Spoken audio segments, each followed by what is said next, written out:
I ni ymhenllanw y cystadlu fan hyn gyda'r Rhanfrid Cymreig, gyda'r ceffylau, y Pencampwriaeth, ac unwaith eto, David, yn newyddion da, mae yna potensial i 8 i ddod nôl i'r Pencampwriaeth a 7 i dod. 7 wedi, so ie, mae hynna'n gret.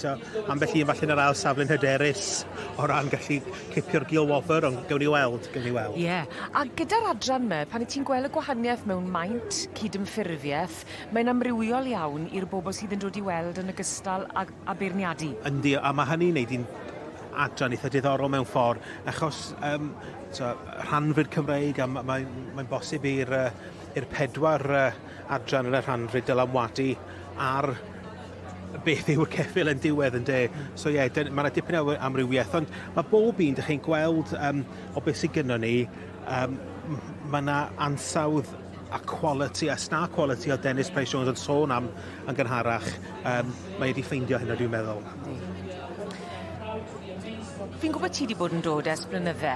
Ti dal i gael gwefr pan y ti'n gweld y gwobrwyo a rhywbeth sydd wedi dal dy liga di?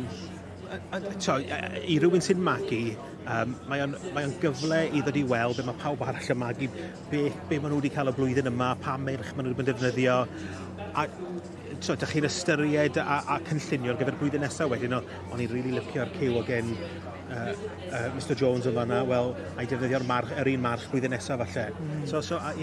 Mae'n diddordeb, mae pobl y cyffylau sy'n diddordeb yn y gwaed wrth i bodde yn y ffair eiaf. Ti'n gallu bron o bod rhyw fath o ddechrau cynllunio? Wel, ynddi mai, dwi'n siŵr bod mae pobl yn cynllunio o un blwyddyn i'r llall i ba march mae'r gasig yn mynd blwyddyn nesaf neu. Mae'n gret, a dio ddim yn gweithio pob tro chwaith, mae o'n dipyn o...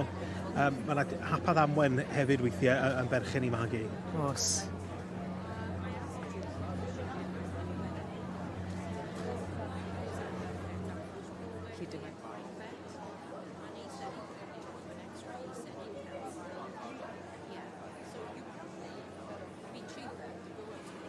Rosedale, Bermuda. Iawn.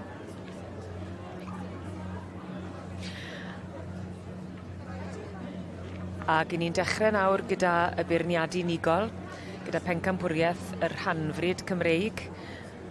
Simon Charlesworth yn dangos ar ran Joanna Adams, Tandrid Songbird. Enillydd y dosbarth i'r ebolion efo sy'n adferch y maint llai. Sy'n di mynd y liga di? Dwi yn eitha licio'r... Mae sawl un dda yma, ond dwi yn eitha licio'r ebol sy'n gen i'r egeinon. A enillydd y dosbarth y blwyddyn rhai bach hefyd yn eitha dda. Ond gawn ni weld, mae'n bosib, mae'r safon mor dda yn y Pencampwriaeth yma, gall unrhyw un gymryd y Pencampwriaeth. Diddorol yw i pan ti'n cerdded o gwmpas y cylch a ti'n clywed pobl yn sgwrsio dy gilydd a y gwahanol farn. Pawb ei barn gwahanol, wedi gweld rhywbeth. Mae yna hyn ddiwediad, beirniadu, maddeiant yw beirniadu, a mae pawb yn gallu maddau rhywbeth gwahanol.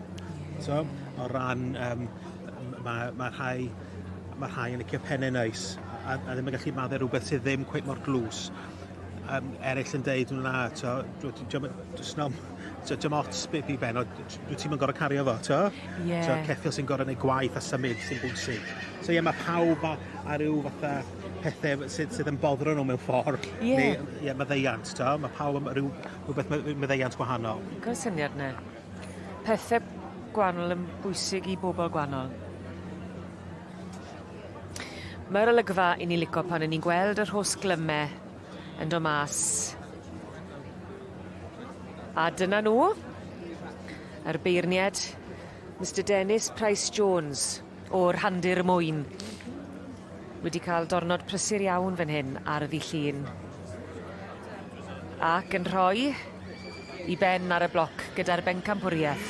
Wel, mae wedi gwneud penderfyniad 2-1-3-3 o ran y goleg Sam and McHale, Rhos, Euphoria. So llongyfarchiadau mawr ar gil-wobr yn mynd i Simon Charlesworth.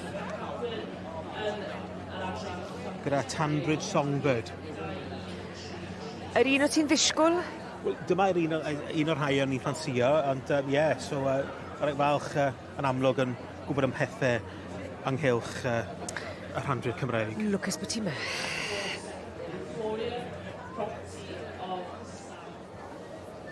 Well, champion in the Welsh Partbred of the Winter Fair. It must be a great feeling. It is, yeah, I can't believe it.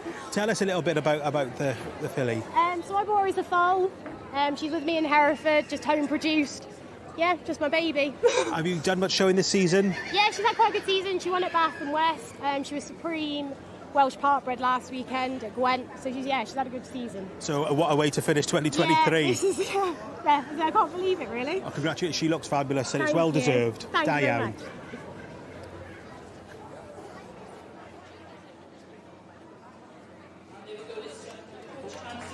Wel, fe wedodd David Oliver bod hi'n bencampwriaeth cryf iawn a'r un fath i'r brig, rhos euphoria yn eiddo i Sam McHale a Sam hefyd yn dangos llongyfarched y mowr iawn i bencampwr yr Rhanfrid Cymreig.